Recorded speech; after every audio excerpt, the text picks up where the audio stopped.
नमस्कार दोस्तों, मेरे चैनल में आप सभी का एक बार फिर से स्वागत है। आज मैं आपके लिए लेके आया हूँ आरवीएचएस बीएससी नर्सिंग एग्जाम 2024 के बारे में, बायोलॉजी के बारे में वीडियो, जिसमें मैं आपको एनसीईआरटी लाइन टू लाइन पढ़ूंगा। जिसमें आज हमारा पहला चैप्टर होगा मानव जनन। चैप्टर शुरू करने से पहले आप मेरे चैनल को सब्सक्राइब, वीडियो को लाइक और शेयर कीजिए। चलिए शुरू करते हैं। तो सबसे पहला चैप्टर हमारा मानव जनन। तो चलिए शुरू करते हैं। मैंने एनसीईआरटी में से जो नोट्स बनाए हैं उसमें से मैं आपको पढ़ूंगा लाइन टू लाइन नोट्स है। चलिए शुरू करते हैं। पहला हमारा टॉपिक है जनन के पद, जिसमें हमारा पहला होगा युग्मक जनन। युग्मक जनन उसे कहते हैं जिसमें युग्मक का निर्माण होता है। जैसे शुक्राणु जनन, ये है एक युग्मक जनन की प्रक्रिया जो पुरुष में होती है। अंड जनन की प्रक्रिया जो एक महिला में होती है, यह युग्मक जनन है जिसमें युग्मक का निर्माण होता है। अगला है वीर्य सेचन, इंसेमिनेशन, उसका मतलब है शुक्राणु का मादा योनि में प्रवेश।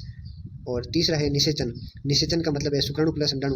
शुक्राणु जनन से शुक्राणु बनेंगे, अंडाणु जनन से अंडाणु बनेंगे, इनका निषेचन होगा, फर्टिलाइजेशन होगा, जिससे युग्मक संलयन कहते हैं या निषेचन कहते हैं। अगला है अंतरोपण, इम्प्लांटेशन, जिसमें पहले एक मोरुला अवस्था आती है 8 से 16 ब्लास्टोम ईयर की। उसके बाद ब्लास्टोसिस्ट अवस्था आती है। ब्लास्टोसिस्ट अवस्था जो युग्मक की होती है वह गर्भाशय की एंडोमेट्रियम से जुड़ती है।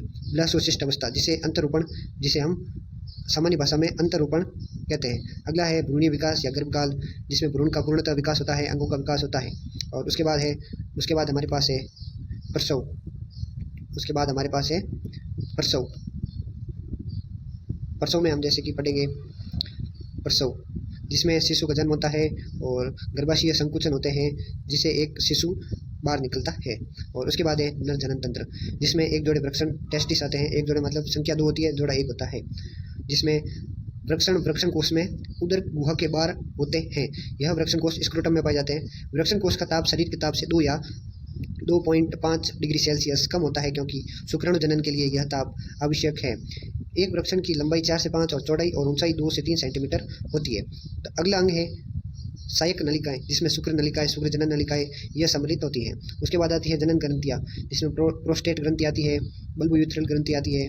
और उसके बाद आते हैं बहिर्जनन, जिसमें सीसन होता है। तो चलिए आगे बढ़ते हैं। आगे है वृषण के भीतर।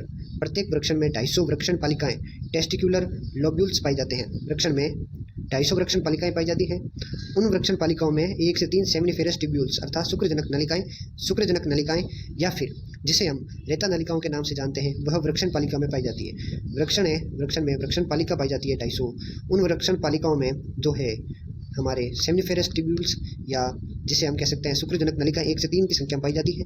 सेमिनिफेरस ट्यूब्यूल्स के भीतर नर जन्म कोशिकाएं, जिसमें शुक्राणु जनन की प्रक्रिया के द्वारा शुक्राणु निर्माण होता है। और सेमिनिफेरस ट्यूब्यूल्स में सर्टोली कोशिका पाई जाती है, जो शुक्राणु को पोषण देने का कार्य करती है। इसलिए सर्टोली कोशिका को नर्स या धात्री कोशिका के नाम से जाना जाता है। और उसके बाद है अगला है हमारे पास शुक्रजनक नलिकाओं के बाहर अंतराली अवकाश पाया जाता है। वहाँ लीडिंग कोशिका पाई जाती है, जिसमें नर सेक्स हार्मोन, एंड्रोजन और टेस्टोस्टेरोन जो होते हैं वो स्रावित करती है कौन? लीडिंग कोशिका। और शुक्रजनक नलिकाओं के बाहर अंतराली अवकाश में प्रतिरक्षा कोशिका भी, यह सवाल इंपॉर्टेंट है, कई बार पूछा गया है कि शुक्रजनक नलिकाओं के बाहर क्या प्रतिरक्षा कोशिका पाई जाती है या नहीं। तो प्रतिरक्षा कोशिका और मैक्रोफेज ये वहाँ पर अंतराली अवकाश में पाए जाते हैं। आगे सहायक नलिकाओं की बात करेंगे नर जनन तंत्र की। उसमें वृषण जालिका, रेटेटेस्टिस, शुक्रवाहिनी, वासा इंफ्रेंसिया, एपिडिडाइमिस, जिसे हम अधिवृषण के नाम से जानते हैं, ये पाए जाते हैं। और एक अंग है जिसका नाम है शुक्रवाहक, वासा डिफरेंस, ये भी वहाँ पर पाया जाता है सहायक नलिकाओं के भाग में। और आगे मैं बताऊंगा आपको क्रम के कौन सा अंग किसके बाद पाया जाता है। तो क्रम की बात करें तो सबसे पहले शुक्र जनन नलिका, सेमिनिफेरस ट्यूब्यूल, उसके बाद वृषण जालिकाएं या वृषण पालिकाएं पाई जाती है, उसके बाद शुक्रवाहिकाएं। ये तीनों अंग जो हैं वो वृषण के भीतर पाए जाते हैं। शुक्रवाहिकाओं के बाद में अधिवृषण एपिडिडेमिस पाए जाते हैं और यह वृषण के बाहर पाया जाता है। उसके बाद शुक्रवाहक, वासा डिफरेंस पाया जाता है। मूत्राशय के ऊपर लूप का निर्माण कौन करता है? इसका आंसर होगा हमारा शुक्रवाहक। यह भी इंपॉर्टेंट जो है एमसीक्यू है आरवीएचएस के लिए, और एक बार पूछा गया है आरवीएचएस के पुराने पेपर में, आप जरूर देखिए पुराने पेपर। उसके बाद आती है जनन ग्रंथियां पुरुष में। शुक्राशय का जोड़ा सेमिनल वेसिकल, शुक्राशय का जोड़ा मतलब एक जोड़ा होगा और संख्या में कितनी होगी? 2 होगी। और प्रोस्टेट ग्रंथि एक काउपर या बल्बोयूथ्रल ग्रंथि का जोड़ा मतलब संख्या होगी 2 और जोड़ा होगा 1। इन तीनों में एंजाइम Ca2 प्लस कैल्शियम और फ्रक्टोज और सिट्रिक अम्ल पाए जाते हैं, जो शुक्राणु में आवश्यक हैं और जनन तंत्र के लिए आवश्यक है। काउपर या बल्बोयूथ्रल ग्रंथि में से चारी द्रव निकलता है, जो सीसन के स्नेक में रूप में कार्य करता है। आगे है सीसन का फूला हुआ भाग, सीसन मुंड या ग्लांस पेनिस कहलाता है। सीसन मुंड के बाहर एक ढीली त्वचा पाई जाती है, जिसे हम अग्रज या फोर स्किन के नाम से जानते हैं। अगला हमारा टॉपिक है स्त्री जनन तंत्र। हम स्त्री जनन तंत्र की बात करेंगे। स्त्री जनन तंत्र, एक जोड़ी अंडाशय, अंडाशय का अंदर का भाग मेड्यूला, बाहरी भाग कॉर्टेक्स, अंडाशय 2 से 4 सेंटीमीटर लंबा होता है। अंडवाहिनी या फेलोपियन ट्यूब 10 से 12 सेंटीमीटर लंबी। यह पूछा गया है पुराने पेपर में आरवीएचएस के कि अंडवाहिनी या फेलोपियन ट्यूब की लंबाई कितनी होती है। उसके बाद पाया जाता है इन्फंडिबुलम, अंडाशय के सबसे नज़दीक कौन सा भाग है वो है इन्फंडिबुलम। और एम्पुला पाया जाता है जो चौड़ा भाग है और यहाँ पर निषेचन होता है। अगर आपसे प्रश्न पूछा जाए कि निषेचन कहाँ पर होता है, निषेचन कहाँ पर होता है, तो अगर ऑप्शन में एम्पुला हो तो एम्पुला और इस्टमस के मिलने वाले स्थान पर, इनके संधि स्थल पर होता है। उसके बाद है इस्टमस जो है एक संकीर्ण भाग, और उसके बाद है हमारे इन्फंडिबुलम जो एक कीपाकार संरचना होती है, इसके आकार के बारे में भी प्रश्न बनता है।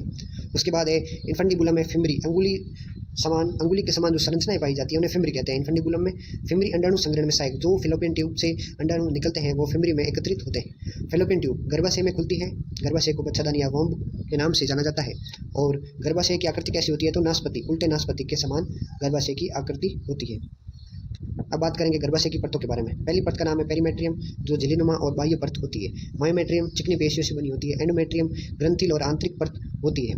गर्भाशय के दौरान संकुचन मायोमेट्रियम में होते हैं और आर्तो चक्र में परिवर्तन जो होते हैं वो एंडोमेट्रियम में। पीछे मैंने आपको पढ़ाया था ब्लास्टोसिस्ट जो अवस्था है भ्रूण की, उस अवस्था में ही भ्रूण मादा गर्भाशय में एंडोमेट्रियम परत से अपरा के द्वारा जुड़ता है और आगे उसका विकास होता है।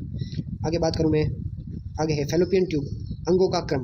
पहले आएगी फेलोपियन ट्यूब, फिर इन्फंडिबुलम, फिर एम्पुला, फिर इस्टमस, फिर आएगा गर्भाशय जो वॉर्म या बच्चादानी कहते हैं जिसे हम, फिर संकीर्ण गर्भाग्रीवा सर्विक्स, उसके बाद सर्वाइकल कैनाल और उसके बाद मादा योनि। और योनि और सर्वाइकल कैनाल को सम्मिलित रूप से बर्थ कैनाल कहते हैं। ये इस बार एम्स पैरामेडिकल की एग्जाम 6 जुलाई को हुई थी, उसमें यह प्रश्न पूछा गया था। तो आज का सेशन ये समाप्त करते हैं। कल इसका पार्ट 2 लेके आएंगे जिसमें और प्रश्नों के बारे में बात करेंगे। धन्यवाद। इसकी पीडीएफ आपको मेरे टेलीग्राम चैनल में मिल जाएगी। टेलीग्राम चैनल की लिंक डिस्क्रिप्शन में दी हुई है। धन्यवाद।